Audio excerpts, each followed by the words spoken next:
students, good morning all of you. Now I am going to start the portion of trigonometry, that is trigonometric equation.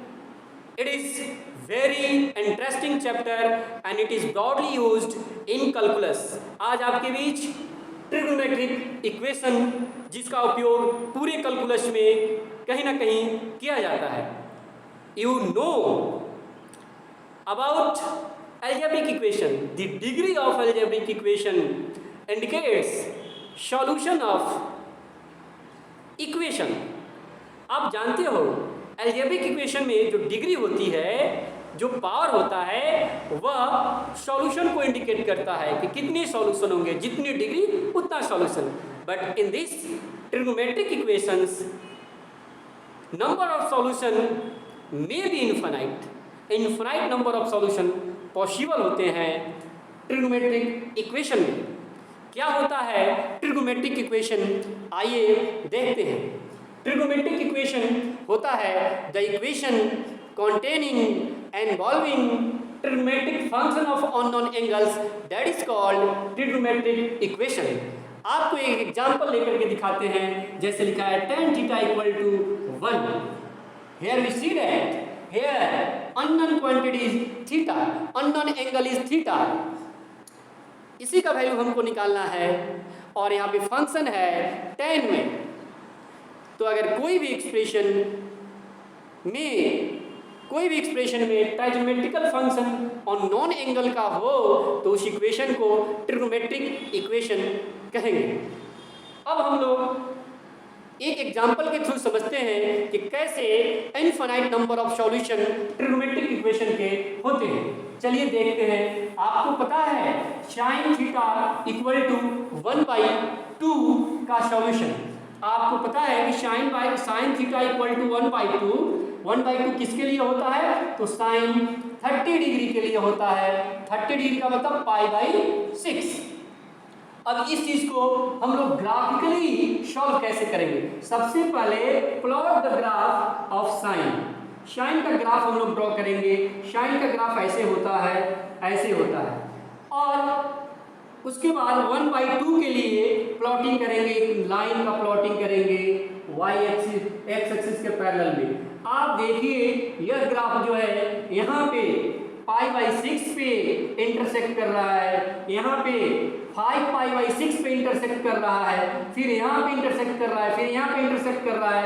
आप देखते जाइएगा कि graph जो है बहुत जगह इंटरसेक्ट कर रहा है.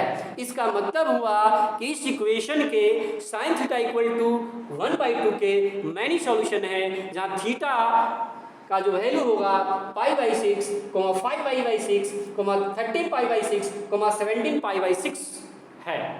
ऐसे बहुत से सॉल्यूशंस पॉसिबल है. मींस ए ट्राइगोनोमेट्रिकल इक्वेशन है मैनी सॉल्यूशन. अब हम जानते हैं ट्रिग्नोमेट्रिक इक्वेशन के जो मैनी सॉल्यूशन होते हैं उसको जनरल सॉल्यूशन के अंदर कैटेगराइज किया गया है. पूरी सॉल्यूशन को दो भाग में क्लासिफाइड करते हैं. फर्स्ट होता है प्रिंसिपल सॉल्यूशन, उसके बाद जनरल सॉल्यूशन. चलिए देखते हैं कि प्रिंसिपल सॉल्यूशन क्या है और जनरल सॉल्यूशन क्या है. ट्रिग्नोमेट्रिक इक्वेशन का प्रिंसिपल सॉल्यूशन क्या होता है? प्रिंसिपल सॉल्यूशन का मतलब numerically least angle between -π to π means -180 to 180, that is called principal solution of trigonometric equation. हम लोग -π से लेकर के मीन्स -180 डिग्री से लेकर के और 180 डिग्री के बीच वाला कोई भी अगर एंगल का वैल्यू निकाल लेते हैं ट्रिग्नोमेट्रिक इक्वेशन में तो उसको प्रिंसिपल सॉल्यूशन बोलते हैं. Let us take an example through which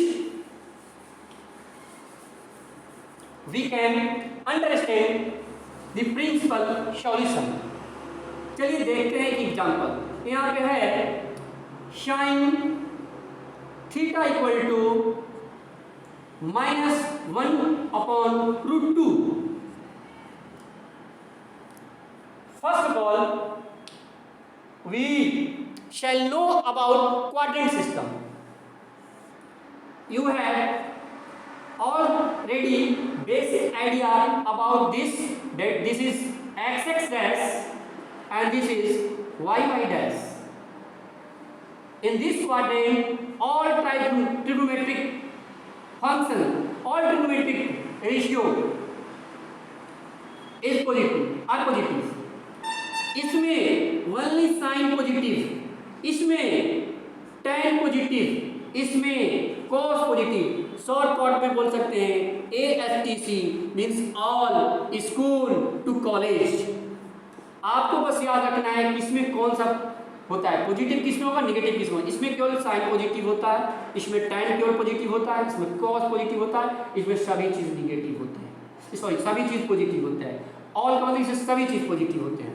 चलिए देखते हैं, इसमें सब चीज पॉजिटिव, इसमें साइन केवल साइन पॉजिटिव और सब नेगेटिव, इसमें tan पॉजिटिव, सब नेगेटिव, इसमें cos पॉजिटिव, सब नेगेटिव।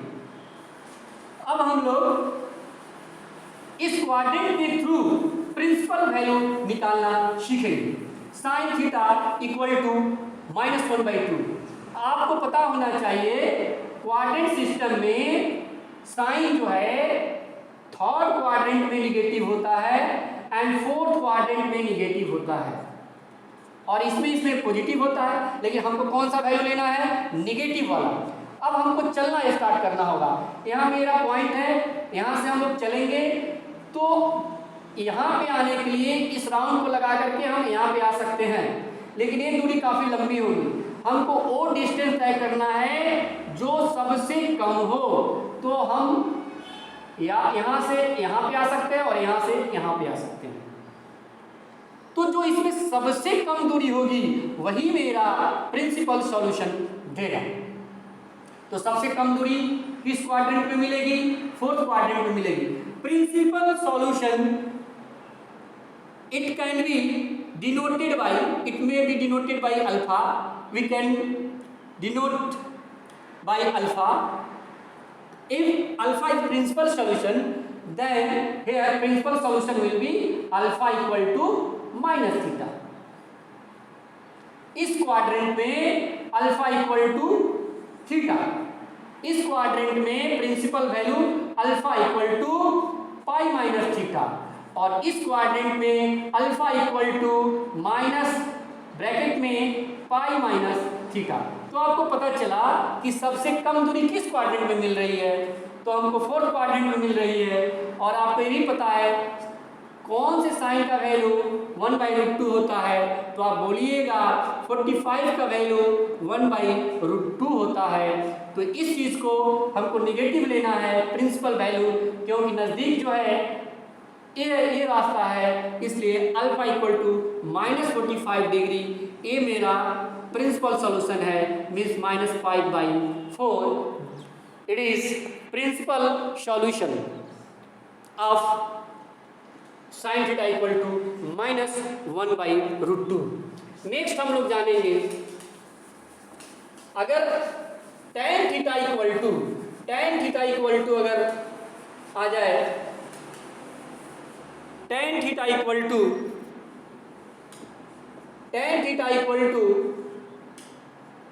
-√3 आए, फिर क्वाड्रेंट्स ड्रॉ करेंगे। क्वाड्रेंट ड्रॉ करने के बाद हमको देखना है कि कौन से क्वाड्रेंट में tan निगेटिव होता है।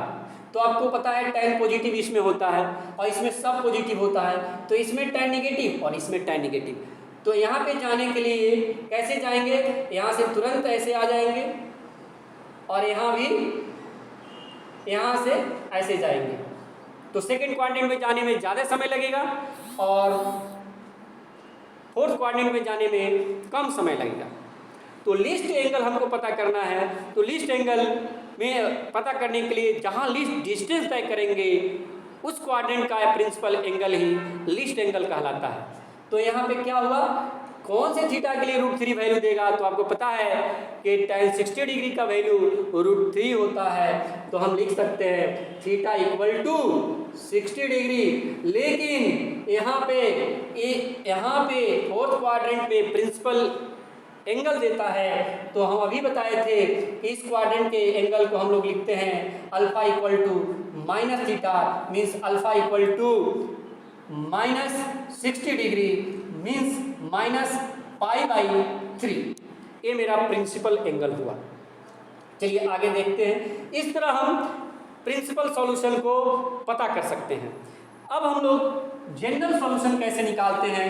जनरल सॉल्यूशन, प्रिंसिपल सॉल्यूशन जो होता है वो होता है numerically least angle between -180 plus 180। कहीं कहीं लिखा रहेगा 0 to 2 पाई, लेकिन हम लोग इसके द्वारा कोई भी एंगल पता कर सकते हैं जो अननोन हो। अब हम लोग general solution sine theta equal to 0 degree का जनरल सॉल्यूशन पता करेंगे। इसके लिए हम लोग ग्राफ का प्लॉटिंग करते हैं। ग्राफ को कैसे प्लॉट करते हैं साइन का, इस प्रकार।